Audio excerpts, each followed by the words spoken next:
काय विषय होता?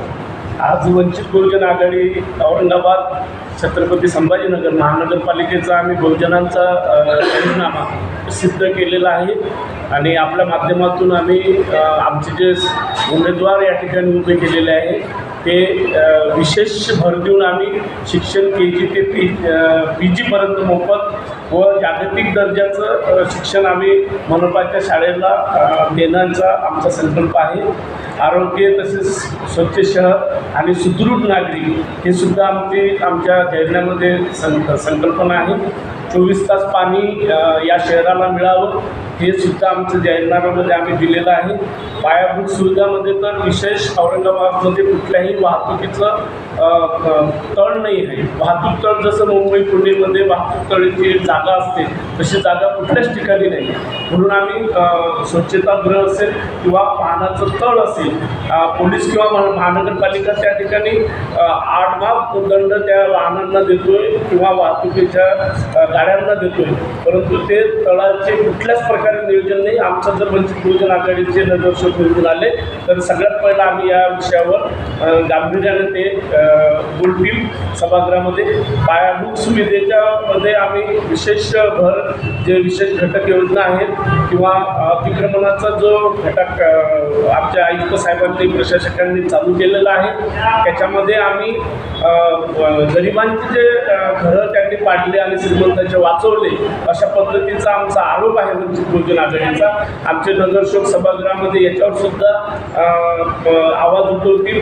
महिलांची सुरक्षा असेल, स्वच्छता असेल, पर्यावरण असेल, कर सवलत असेल किंवा गृहनिर्माण असेल, पर्यटन असेल आणि महिलांचं संरक्षण असेल याच्यावरती आमचा प्रामुख्याने वंचित बहुजन आघाडीचा हा बहुजनांचा जाहीरनामा आम्ही आज प्रसिद्ध करत आहे.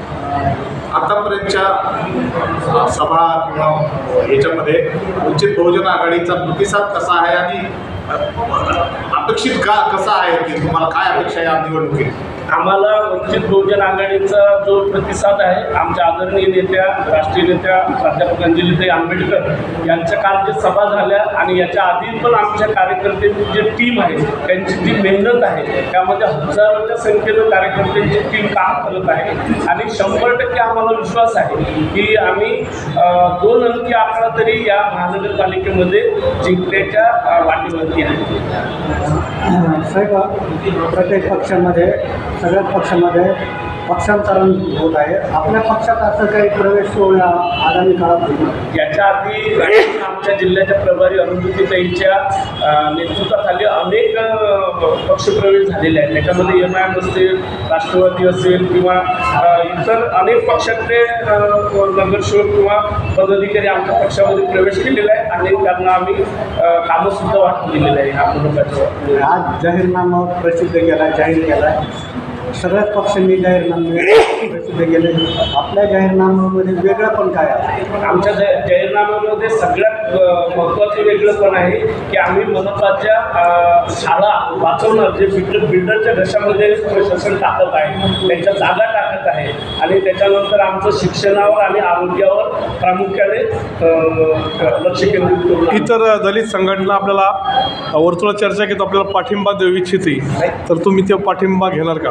नाही, त्यांनी स्वतःहून पाठिंबा देत आहे. मी एक RPIचं जर या ठिकाणी उदाहरण सांगितलं तर कालच अंजलीताईच्या सभेमध्ये अरविंद अवचर म्हणून त्यांचे मराठवाड्याचे प्रमुख आहेत. त्यांनी जाहीरपणे सांगितलं की आम्हाला कुठला पर्याय राहिलेला नाही.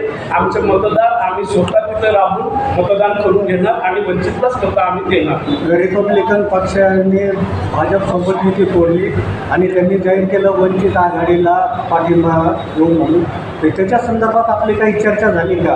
नाही, त्याच्या संदर्भात त्यांचे फोन चालू आहेत. आम्हाला त्यांचे जे शहराचे जिल्ह्याचे पदाधिकारी आहेत मराठवाड्याचे त्यांचं बोलणं चालू आहे. आम्ही निश्चितपणे त्यांच्यासोबत बोलून त्यांना बाळासाहेबांच्या सभेमध्ये ते जाहीर आम्हाला पाठिंबा देत आहेत का याचे सुद्धा आम्ही प्रयत्न आमच्या वतीने करू. थँक्यू.